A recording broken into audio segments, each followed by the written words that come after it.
there in college because they don't have a job, a full-time job in college. And so that's why I think that we have to be a two-pronged approach. Not coming into school, but also help parents, teach parents so they can teach their kids. Okay, but how? Okay, but and this is the dilemma that I've always had. That bugs me and it drives me crazy. Okay, and Michelle, me and you we're there. But the problem we have is this system that we have is set up to force us to get credit, even when we don't want credit. Right, and that's why you need to have programs that will encourage you to fight against that trend.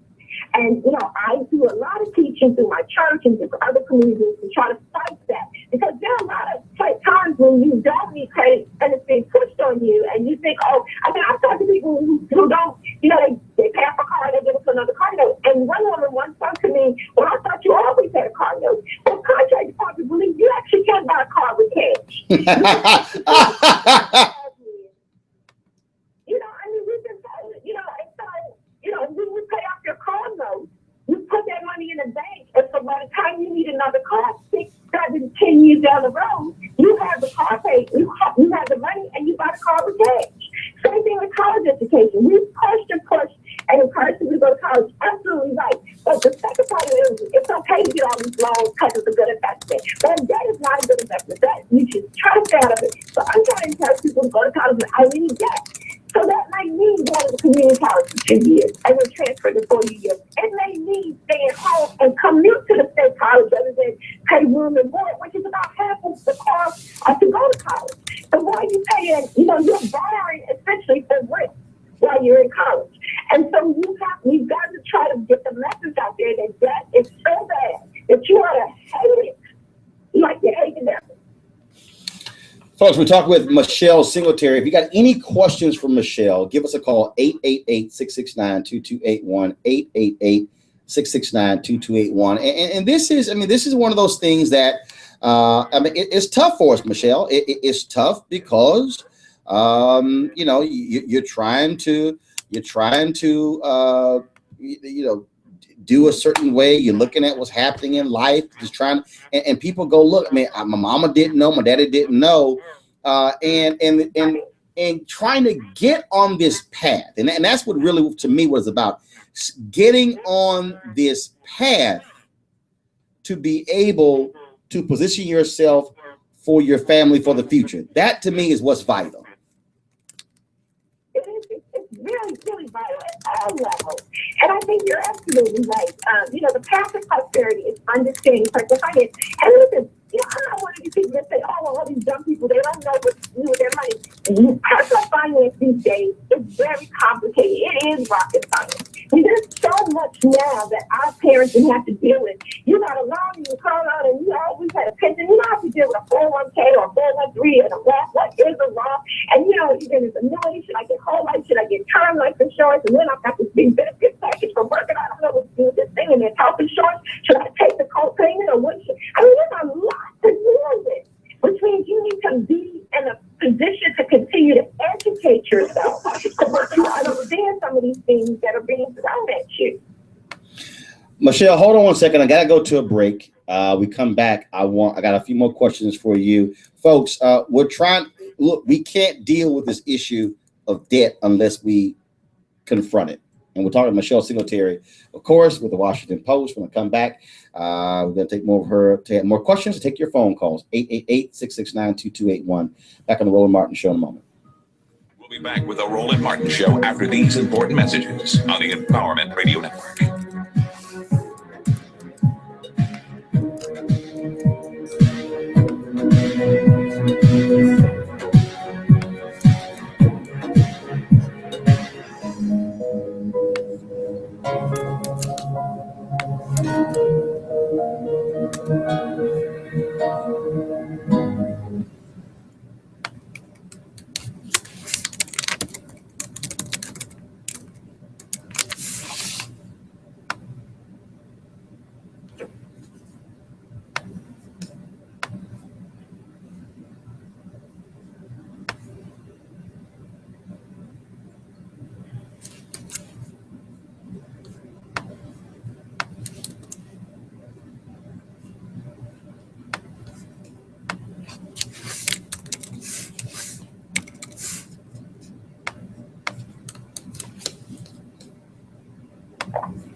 Live from the nation's capital with sensitive information from a trusted source. This is the Roland Martin Show on the Empowerment Radio Network. This is the Roland Martin Show on the Empowerment Radio Network.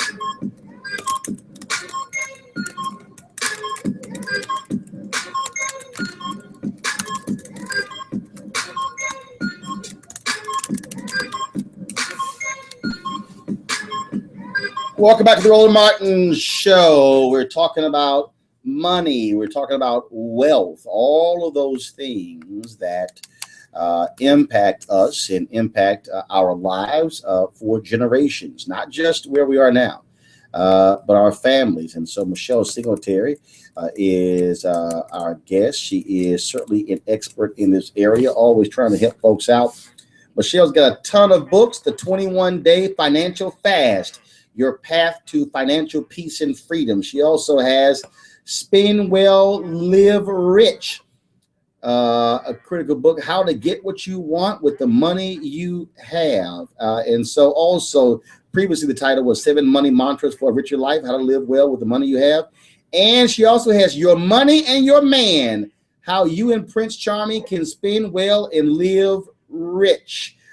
So Michelle, somebody listening right now, they're saying, all right, I got you. I hear you.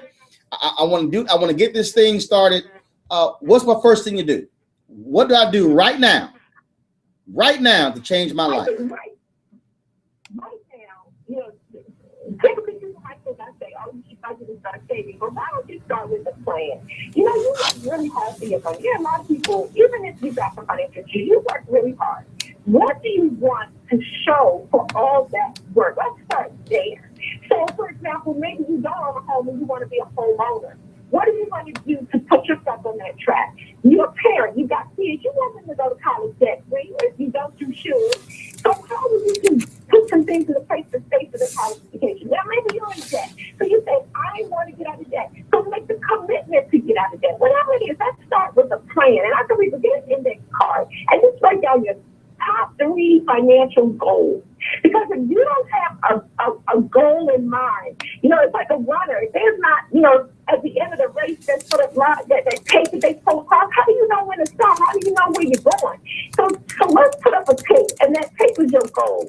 And then you can start to budget and reduce your expenses and put some other stuff in place. But you got to start there first. All right. So establish your plan. Got it. The other piece is also, how do you flip the script? How do you reach the point where you're trying to convince your loved one? How do you, when it comes to your children? One of the things that I did, my wife and I raising my 6 nieces, and I said, all right, no more eating out on Sunday at the church. But here's the key though, Michelle. Just make the decision. I told them and I made them do the math.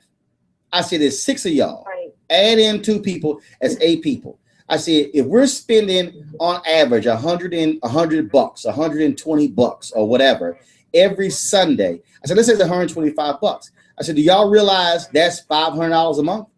That's $6,000 a year.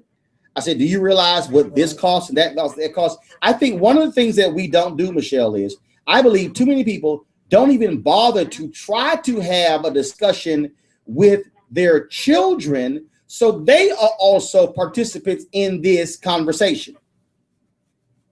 Absolutely. I think you're totally right about that. But here's the thing. Let's take a step back. Lots of people can't have the conversation with their children because they haven't had the conversation with themselves.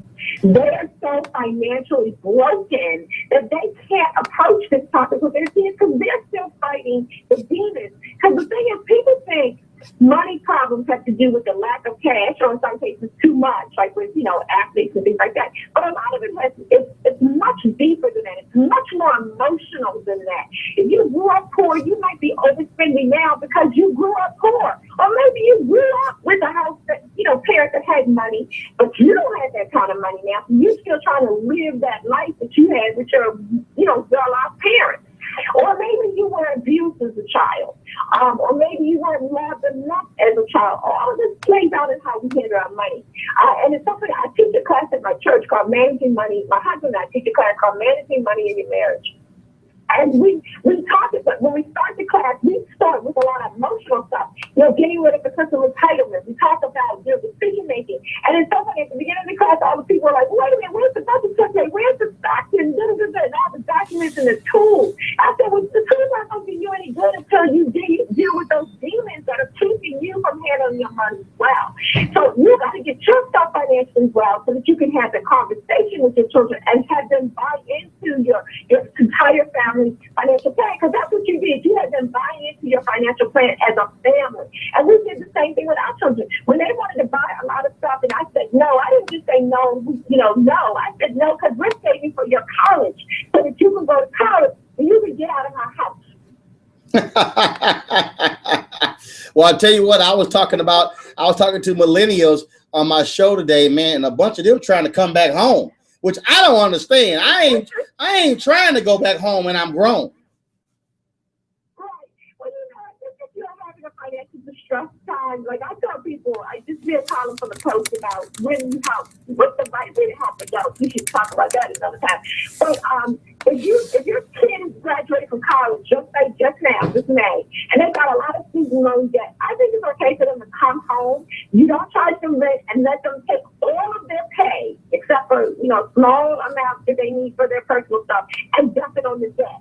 And do that until the debt is gone, and then they can save, and then you can let them go. But we're gonna sit down and manage that thing together. I'm not just gonna leave you to your own devices, and you just gonna live here free and then spending whatever you want to spend it on. Oh, absolutely. You got to see a budget. You got to see the statement every month that they putting money on the principal. Oh no, you are intimately involved in their finances, and if they back it off, well then you got to get the curve. So you have to definitely sit down, and there's a plan, and you're seeing progress. If you see them shopping and going out with their friends, then we're gonna revisit the plan. Let's say you've been an adult and you lost your home, and now you need to come back and regroup. I'm okay with that, but again, just like you said, let's see a plan. Let's see what's going on, so that we make sure that when you launch again, you stay launched. Okay. Now, again, being on this path, starting this point, what I never forget, I was working in Houston. I had a brother who was a graphic designer where I was there. Brother had a Ford Explorer. Kept it clean, was nice. Got a raise. He went out and bought the Ford Expedition. And he had put this custom sound system in the Ford Explorer. Well, hell, now the problem is you can't put that custom system in that Ford Expedition. What ended up happening was, man, them paying the notes are getting on that behind. Now he was freaking out, and I said, dude, it's just you and your girl. Why did you decide to go for the bigger car? That made no sense to me. So explain to people why they must make rational choices, even when it comes to car buying. Oh, this car buying stuff drives me crazy. When I look at people's budget, the second largest item after housing is transportation, and it's usually a vehicle. And this is why this drives me crazy, the amount of money we put in automobiles. Because the moment you drive it off the lot in the first year, it loses 30% of its value. So you're putting a bulk of your income into an asset that decreases, in value immediately. I'm so crazy about this. I was talking to a family member, and he was like, "Oh, you having a kid? So you have to go get BMW?" I said, "No, I'm not. I'm not gonna get no expensive car. I'm gonna keep the little raggedy thing I got because I'm putting my money in something that is going to increase in value. My stock portfolio, boosting my kids' college fund. I'm not driving away my wealth in no car. Now, if that's your thing, because I know there's some people out there that want, they're not going to be like me. They're not trying to keep you for 10 years. Okay, well, if you're going to do that, then you're going to have to cut somewhere else. But you can't do it all. And you just got to realize what's most important. Because at the end of the day, 8 years from now, when my oldest is in University of Maryland, when she graduates, she walks across that stage debt-free. And we can pay for her to go to medicine school. To me, that's much more important than the kind of car that I drive. Well, I actually had this happen. I had a brother who, I was in Chicago, and there was a guy who worked at CNN, and there was a couple of colleagues, and he said, "Roland, he said, I thought you would have been driving a Mercedes or a BMW." I said, "First of all, this Toyota Corolla paid for, and this Corolla is going to this Corolla is going to get you to the airport." I said, "I don't give a damn what nobody else thinks about what I drive, and when I drive up, all I know is this sucker is paid for." I tell you, it's so funny. I subscribe to that too. Like, we really just keep on talking forever. My husband took me to the Ritz anniversary. I was kidding, and he had a coupon. And we drove up in this purple van that's about 10 years old with one bumper lifted. It was crazy. And the valet guy came out, and I know he was thinking, "I know you're supposed to be in Holiday." And we got out of our paid-for van that we bought used. And we ran out and enjoyed ourselves and we saw all these luxury cars around us. And the fact is that many of them were probably leased, which is crazy to me. If you lease for the car and you listening, you crazy. That's where your money's going. But that's my value. And, I try not to, other people have different values, and that's cool, but you just got to make all the numbers add up.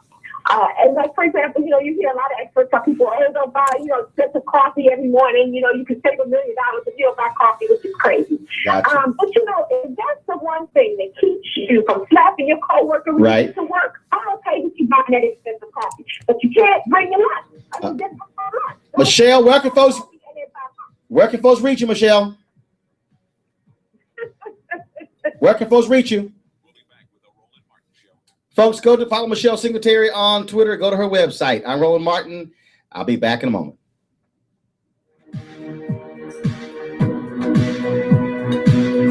Thanks, Michelle. I appreciate it. Tell Michelle thanks a lot.